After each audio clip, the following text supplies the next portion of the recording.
Hello, my YouTube family. I imagine, hope that some of you follow me elsewhere as well, that maybe you're following me on Instagram, on Twitter, on Facebook, on Tumblr. I'm on all of those platforms. I work hard. I'm a hustler, baby. Today, Instagram announced that they are launching and have already debuted IGTV. And it threw me for a loop, and I had a major anxiety attack and I couldn't focus. I could barely work for a while. I was talking to people, contemplating what to do, and I still haven't fully wrapped my brain around it for many reasons. First and foremost, this video that I'm making is horizontal. Instagram TV, IGTV, is vertical. So I'm not going to duplicate the content. I'm not going to remake a video one other way to post it on there. So I'm going to have to create new content if I use it. But the bigger issue and what's upsetting to me is IGTV wants to use creators and not compensate them. They want creators to use this new platform of theirs to help make Instagram even more popular without giving them any compensation or access to it or any piece of the pie that they are making and baking and profiting from. And Instagram is super profitable. They are super popular. So of course there's this pressure and curiosity and need maybe to use it. You might get rewarded if you do in the algorithm. You might be punished if you don't, but I literally don't know. You know, if I upload this video on IGTV, it'll look whack. And, you know, it lives on the platform. You know, if somebody says something wild and crazy or good, that you want to share the video, you want to tweet it to friends, you want to email it to friends, you want to put it on your Facebook, or I don't know, like, I'm still wrapping my brain around it, and it's still, I felt like I needed to wear white. It's such a my mom thing to do. Yeah, what are your guys' thoughts on IGTV? And also, maybe because I was having an anxiety moment, but when I was browsing IGTV, it gave me anxiety even more so. It felt overwhelming. Like, oh my God, this is too much. It's like we're already overwhelmed and bombarded with so much every day. It's like, do we need that as well? I'm curious to see how YouTube creators will respond. Like, what kind of content are they going to be putting on IGTV, if at all? Yeah, educate me. Let me know, you guys, what you're seeing other people do, what you want me to do. I don't know. I'm still processing it. Anyways, I don't want this video to be just about that, because that would suck. And also, you probably don't care. Like, so long as I keep uploading to YouTube, right? Which I will. But yeah, it threw me for a loop. Holy moly. All right. I was shocked by this, and I'm not going to applaud him for doing what he should have done and not even begun to do in the first place, but Donald Trump signed an executive order to end the child separation at the border. Do we think he did it for the right reasons? No, he would not have done it in the first place. He only did it because the negative attention he was getting was astounding. From not just the public, but also from other world leaders and religious leaders. And also, his daughter, Ivanka, and I'm going to move on because I know YouTube is an escape, and you probably don't really want me to talk about politics that much, but I will when I feel it's important. Ivanka has moved past just being complicit. She is an enabler. Also, I understand the difficult position that she's in, but there's just some things that are more important, like decency and humanity and kids. Anywho, I'm sure you guys maybe have heard, or let me remind you if you haven't, KARLIE KLOSS is dating Jared Kushner's brother. And she tried to do some good by bringing awareness and encouraging people to help in many different ways the children being separated from their families at the border. Well, as a result of her doing that, a lot of people were giving her some major flack because of her Kushner relationship. I think people were being too hard on her. Okay? She was trying to do some good. Intention is everything, people.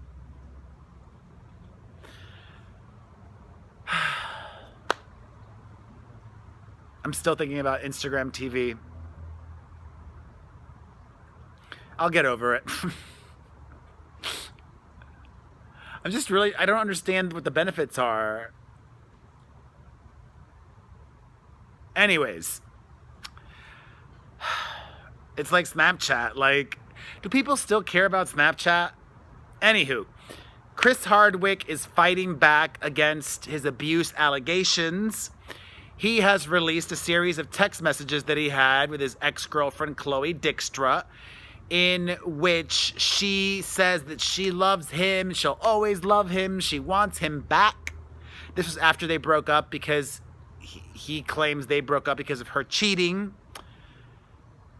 I mean, that proves that she was still under his spell. It doesn't necessarily prove that abuse didn't happen. But yeah, it's complicated and sucky, and we talk about it on the podcast, and Booker used this saying, collateral damage, which I have heard before, but I didn't really understand because I'm Cuban American. Spanish is my first language.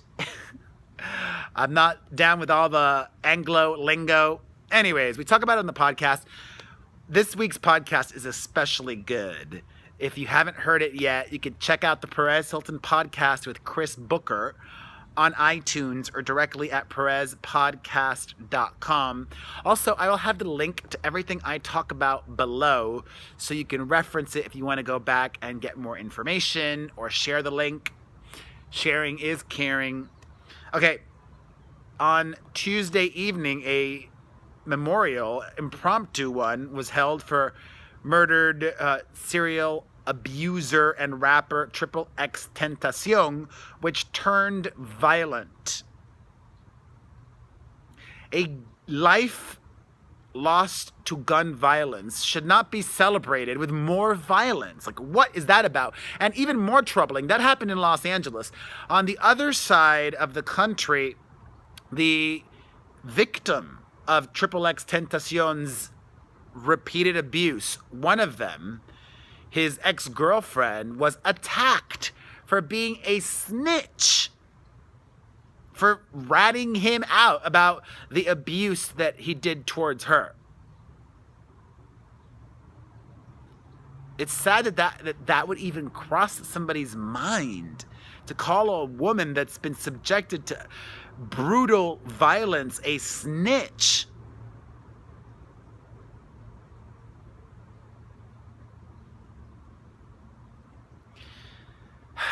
I continue to send that woman just positive vibes and leave her the F alone, okay?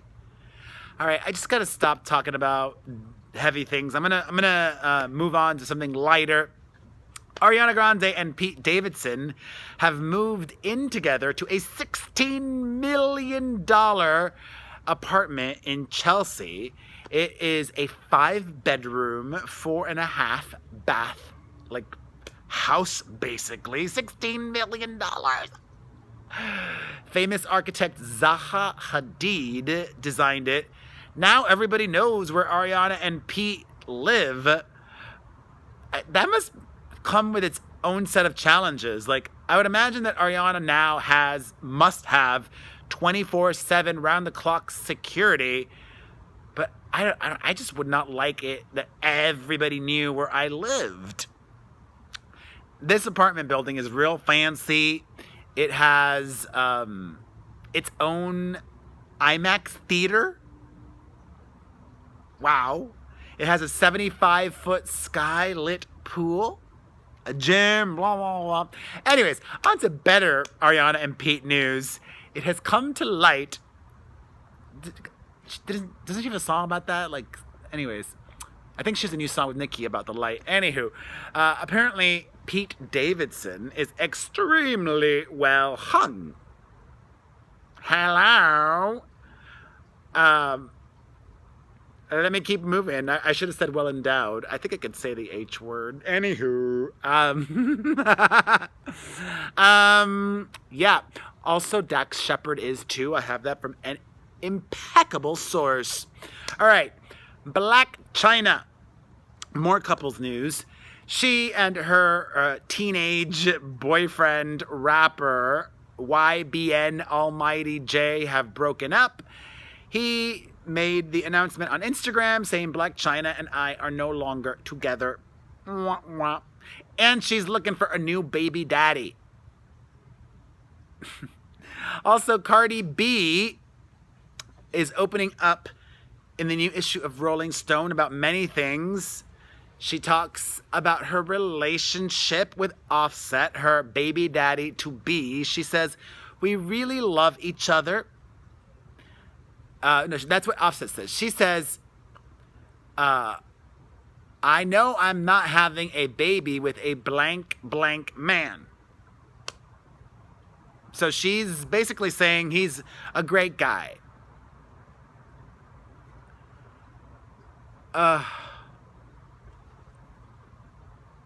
This is an awful video, I think. This is my brain is not working properly now. Let me just keep going. Anywho, John Hamm and January Jones secretly dating. Mad Men co-stars turned real-life lovers. I hope that's true.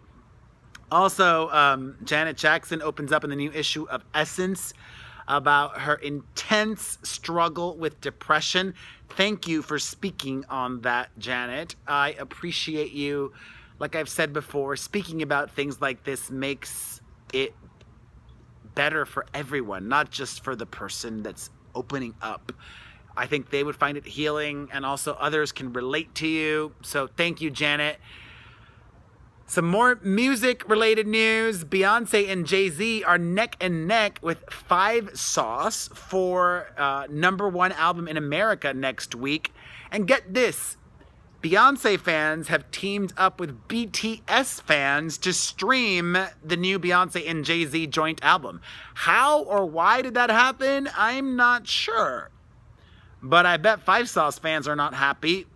Those BTS Army members are hardcore. They can make anything happen. Can they make me get a TV show? Please. BTS is the best thing that's ever happened to music. Some TV news.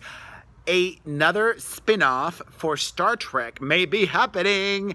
And Patrick Stewart may be coming back as Jean-Luc Picard. How major is that? That's so major. Also, KHLOE Kardashian will address all the Tristan Thompson cheating drama on the upcoming season of Keeping Up with the Kardashians. Don't you worry, dolls. But it's probably not going to be very real.